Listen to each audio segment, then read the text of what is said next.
For being here. Just give you a quick rundown of the day. Had the pick 115 there in the fourth round. And that one we had a couple opportunities to drop back, similar to the last couple days actually, or Friday I guess. Had a chance to drop back. Decided to stay and pick Cody Simon there. Ohio State captain. I think they call it the big O or something award. Block O, there you go. Block O award. Impressive kid. Called the defense for them, and we're excited to add him. And then we went to 152 in the fifth, and that's where I was starting to get the shakes a little bit. Hadn't done any trades, so figured we have to get one in there. So traded with Dallas, dropped back to 174, and then that got us back into the sixth round. So then at 174, stayed at Ohio State and drafted a corner, Denzel Burke, local kid, played here at a couple different high schools, Brophy and Saguaro. So two guys from Ohio State there. We got good track record with guys coming from Coach Day's program there, a successful program. And so, Denzel's played a lot of ball there for Ohio State. We're excited to add him. And then with the pick that we got for moving back there at 211, picked Texas offensive lineman Hayden Connor. Hayden spent most of his time at guard, and then pretty cool what Hayden was able to do in the playoff run there for Texas. They had an injury to their center. Hayden bumps over in the middle of the game, I think, right? And then started another game at center. So Hayden, big, strong, massive kid, played all three interior spots, which is always important there on the interior.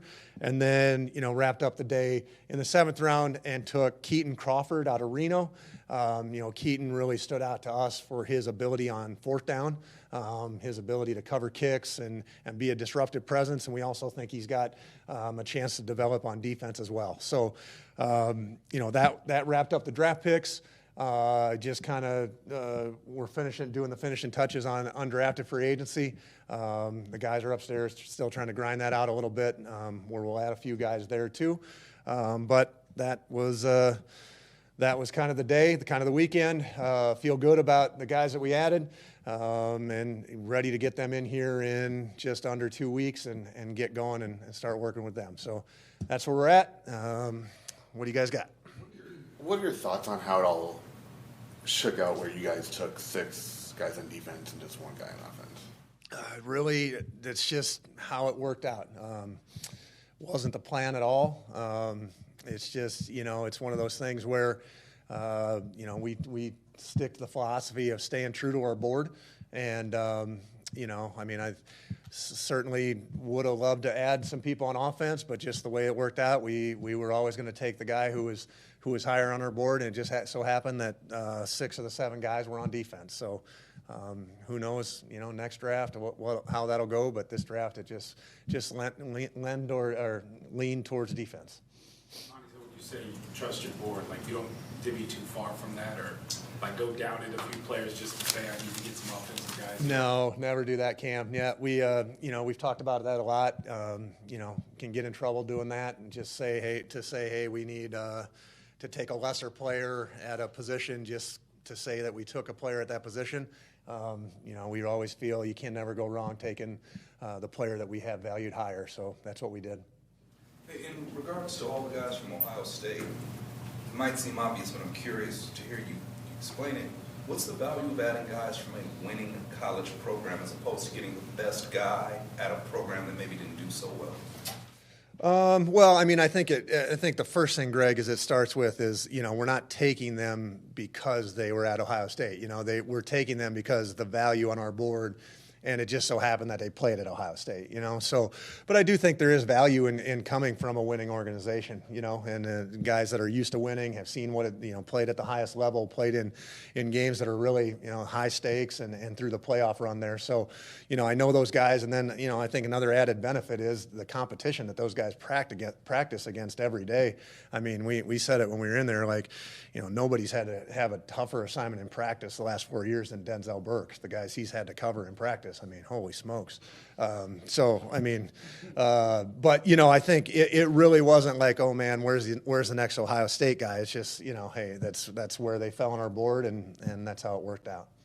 On Cody Simon, Dave, I saw late boomer attached to him, and like he was defensive MVP in those 2 playoff games. Did you see that sort of working through him, especially his last year at Ohio State? Yeah, I mean, he really had a chance this year to kind of run the show for them, and I think his tape improved throughout the year. He had a really strong playoffs, and going back to that championship DNA, like you can see that in this kid, and he certainly has command of the team. And so when you have a command of a elite defense like that, that says something about your character, your knowledge, because they're not just going to look to anybody. Those guys are all high-level players that turn to this guy to give them direction, so that's a big factor in it.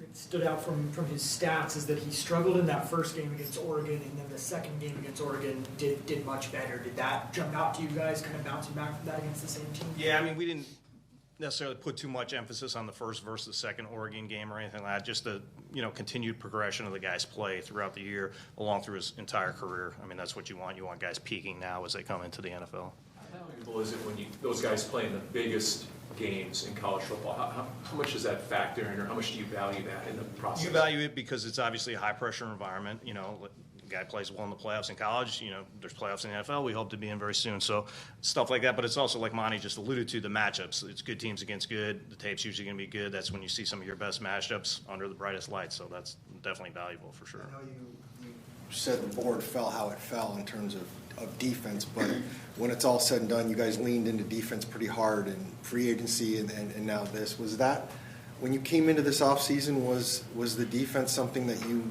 had your eye on in terms of upgrades? You know, I think really we're trying to upgrade our team everywhere, you know, and I think you're always at the mercy of what the supply is, you know. So, you know, if you know, when we set our free agency board much like we set our draft board, and you try to pick the best spots where we're going to expend our resources. And so, you know, again, certainly we want to increase competition. We want to increase the talent level across all our positions. You know, it just does so happen that obviously we wanted to get better on the defensive front. There's no question about that. So we had some opportunities to do that. Our needs matched up with what the supply was in free agency, and then kind of continued that through the draft. So, you know, I think again we want to improve everywhere across the board. It just so happened that we had more opportunities to do that defensively this cycle. Are you in a spot now where after you sign your undrafted guys that you kind of like where your roster is heading into the offseason? Are there veteran, specifically with like offensive linemen, would there be any veteran consideration like before we get to training camp? Yeah, I think there's consideration at every spot, you know, and I think that never really ends, you know, and so I think what's going to happen is there's going to be another round of players that come available here in the next couple of weeks as teams add the players that they drafted and add the players that they sign in free agency. And, you know, our pro department, Glenn Fox, Andrew Kaskin, Andrew Ford, like they do a great job of staying on top of those guys that are available. I mean, anytime we see an opportunity to improve our team, increase competition, we're going to do it. What did it show you about Hayden that he was able to make that move in such a late part of the season, his career, in such a environment? I mean, it shows some versatility. It also shows a lot of mental toughness. Highly intelligent kid, especially when we sat down and interviewed the kid. I mean, he's extremely intelligent. You could tell right away, hey, this is a guy that if athletically he can handle it, this guy can play center. He's smart enough. He's got enough on the ball that way. But it also shows like, hey, his coaches trust him, his teammates trust him to go and do a job like that you haven't done on tape, and you know, probably not a ton of reps in practice, honestly, because they have a really good center there, Jake Majors. So it was very impressive in that regard. You guys mentioned the wide receivers that Denzel had to go up against in practice, but what other things stood out to you when watching him? I mean, he's a good athlete, you know what I mean? He can run. He's tough. He'll support the run. He's got cover skills. He can play man and zone. Like, he's got a very well-rounded game. I'm not saying he's a perfect player or anything like that, but we see a lot of the elements in him athletically to play corner at the NFL level. He's a Big Ten guy. It seems to me the Big Ten and SEC were way out in front of everybody else. Are those two conferences that far and away closer to what the NFL competition is? I mean, I think it's pretty good. Like, I think those two conferences, you know, I think week in and week out, it's hard to win games consistently. So, I think you've seen that reflected in the number of guys that have gotten drafted out of those conferences. It doesn't mean that there's not good players coming from other conferences, but that is high level competition. And it just kind of goes like, hey, there's every week's going to be a new battle, and you're going to have to come to play. You're going to have to show up in big time environments and big stadiums, and so, the transition there may not be as big of a jump as it is for players coming from smaller schools. Back to the offensive line, what is your comfort level with the current group that you have at guard specifically? Yeah, I think we have a good group. I think we got a good group in there. I think there's gonna be good competition. I think there's guys in there that have versatility to play multiple spots. I think that's going to be a good competition. We'll add Hayden in there. We signed a couple offensive linemen that you guys will hear about here in a little bit on undrafted free agency. So, there's going to be good competition in that group all along the offensive line. So we're excited to see how that sorts out. Hayden's profile, how did you feel like he fits with your running scheme, specifically being a gap-heavy team? Really well. He's a big, strong guy. He can get movement. Texas runs the ball a lot. He's played well in that system, and he holds up really well in pass pro. So I think he's a good fit for what we try to do. What do you think about your cornerback room at the moment? I think there's a lot of competition there as well. I mean, we added a bunch of guys last year in last year's draft. We added the guys this year. I think that's going to be a really highly competitive group. We talk about it all the time. You can never have enough corners that can run and cover and take the ball away. It's a passing league.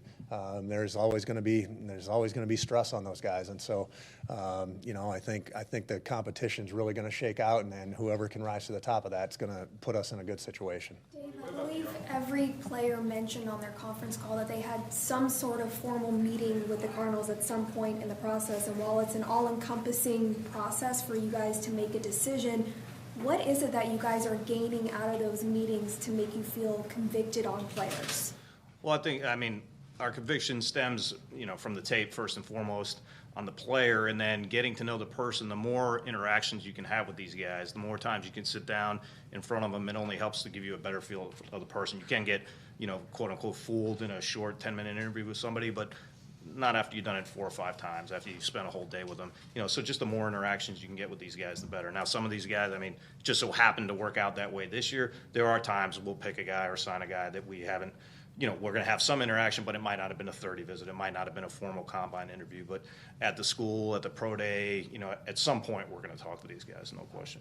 Which one thing is on that, I read something earlier today that, it doesn't mean – somebody had said that we were 4 for 4 on our first-round picks for 30 visits, which is actually incorrect. Like, we didn't we had Paris in for a 30 visit. We had Marv in for a 30 visit. We did not have D-Rob in for a 30 visit. So I just want to set the record straight, okay? And then we had Walter in, so we're 3 for 4. So as we go next year, I guess the numbers say we're 75% going to take you in the first round if we have it. So do with that what you will. How would you articulate the type of person you're looking for, the DNA? Is there anything specifically that you can articulate that you're looking for when you're making a pick? I think when we talk about anybody that we add to our program, maturity, dependability, accountability, team first, guys that are willing to put the team first, I think all those things are important to us. And so, it's just like any interaction. Like, you guys are going to leave here and you're going to stop at the gas station or stop at a restaurant and you're going to have an interaction with somebody and you're going to have a snap judgment. We just so happen to have multiple snap judgments that we have to make and extended meetings with guys that we have to make a call on people and just how they'll fit with what we're trying to do. And so, we're just trying to look for the right type of people that fit into what we're trying to do, that really are going to put the team first, that put the team goals above any individual interests. And so if we can find guys like that have talent on the field, then it's a good match for coming into our building. The offense as a whole, you got a lot of guys coming back that are going to be in the system another year, didn't address a lot in the offseason. So what's your confidence level that group can take? Yeah, I mean, I think the offense will take another jump. I do. I mean, I think we got some guys coming off injury that are going to be back to help us out. I think Trey's still an ascending player. I think Marvin, Mike Wilson, Greg Dortch, Zay Jones, Zave Weaver. Like, I think all those guys, can take a jump in our offense. I think our offensive line played well last year. I think it's a good group, and I think it's gonna.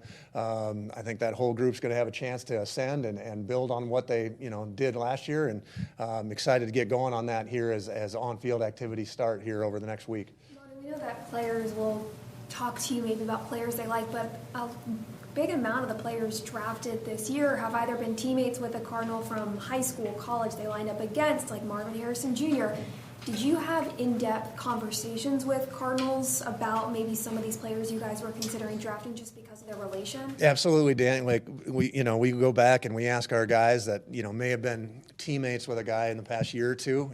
Just get their feel on what the guy is like as a teammate, and we typically handle the evaluation on our end. We don't, we get those opinions too, but I really want to know about the person. I want to know what the guy is like in the locker room, how he is as a teammate, how the work ethic is. Those are the things that are important, and the guys on our team can provide, invaluable insight into that because they've been in the locker room, they've been in practice, they've been in games with those guys. And so, absolutely, those are resources that we have used and will continue to use, and our players are great about helping us out with that. In terms of your evaluations, how do you go about finding a hidden gem? The guy from Reno, for example, how do you evaluate him versus the rest of the competition because he wasn't playing SEC Big Ten kind of ball? Yeah, Greg, I don't know that there really are hidden gems. I think people just end up liking guys more or less. I mean, I had 3 special teams coaches that I know after we took Keaton in the 7th text me and say, man, that guy was one of my top special teams performers. So, I don't, the idea of hidden gem, I don't know that really exists. I think it's just, some teams, their boards look different, have guys a little higher, a little lower. But, that diamond in the rough, that sleeper typically doesn't happen. Since you guys got here, Mike linebacker has been a position where you pretty much have the starter play 100% of the snaps, even when Kaiser was down. Do you still see it that way, or do you think there could be a potential for a platoon with this personnel after drafting Cody? I mean, I think that's all got to sort out once we get to training camp and through the preseason. I think, if you have a guy that wins the job, then great, you go with that. If you have to do, guys have different roles, I think that all sorts itself out. So, we're not married to one philosophy there. I think we're just going to try to put the team in the best position, and however that looks, that's what we're going to do. Monty, Keane was talking about how much he puts his heart into special teams, and you obviously are very complimentary of that aspect of it. How can you tell that a player actually loves that phase of the game? I mean, I think that shows pretty easily. I mean, I think for guys to be the first running down the field, to throw their body around, I mean, special teams isn't always the most glorious job, and then when you find a guy who stands out on tape with his toughness, his physicality, his effort, his finish, I think that says something about a player, and I think it's harder to find that typically in college guys tend to graduate from special teams as their roles increase, but to find guys that still continue to give that effort it's pretty cool to see. You mentioned that you think he can play defense as well. What do you see as his position on defense? He does a lot of things. Safety. Yeah, we're going to put him in the safety room, and we're going to ask him to do everything that we ask our other safeties to do, and see how he develops. Dave, what stands out about Will Johnson? When healthy, how do you assess him? Well, I mean, again, high-level competition. The guy has size. He's a very good athlete. The takeaway ability is pretty rare. I mean, he can read routes, he can jump routes, and then he can catch the ball and make plays with it. Obviously, he's got all the pick sixes, but, that's a guy that can go toe-to-toe, play man coverage against big-time players, and he can make plays that impact the game. Maybe not bored, but going from 12 to 6 picks this year, did it feel a little slower for you guys? Yeah, it did. It did. It certainly was different than last year. And we talked about it. We didn't have any trade action until the 5th round, and that's, again, it's there wasn't one time in the past 2 drafts where we're like, oh man, let's go find a trade. Let's make that, it's really a matter of opportunity. And so, we had some opportunities this year. They, weren't as attractive to us. And so, we like our picks, and, we were satisfied with sitting and picking and not just accumulating picks to accumulate. There was guys that we liked. And so, yeah, it led to a little more, not as fast pace, but, we like the 7 guys that we added. So many young guys in the Josh, we'll corner. make this the last one. Yeah, with so many young guys in the corner room, what's the trade-off with having youth against experience at that position? You want that one? Sure. No, I'm good. I mean, hopefully there is no trade-off, you know what I mean? But and when you get guys from these big-time programs like Ohio State and Michigan, they have experience. They have experience against good players, high-level programs, big-time games. So it's not like a guy whose eyes are so wide open coming into the NFL. So hopefully there is some wisdom there when they come in, and then you can lean on some of the vets in the program. I mean, we certainly have a veteran safety room. We have, veteran players on this team. They don't have to just be veteran corners, you know what I mean? Thank you, guys.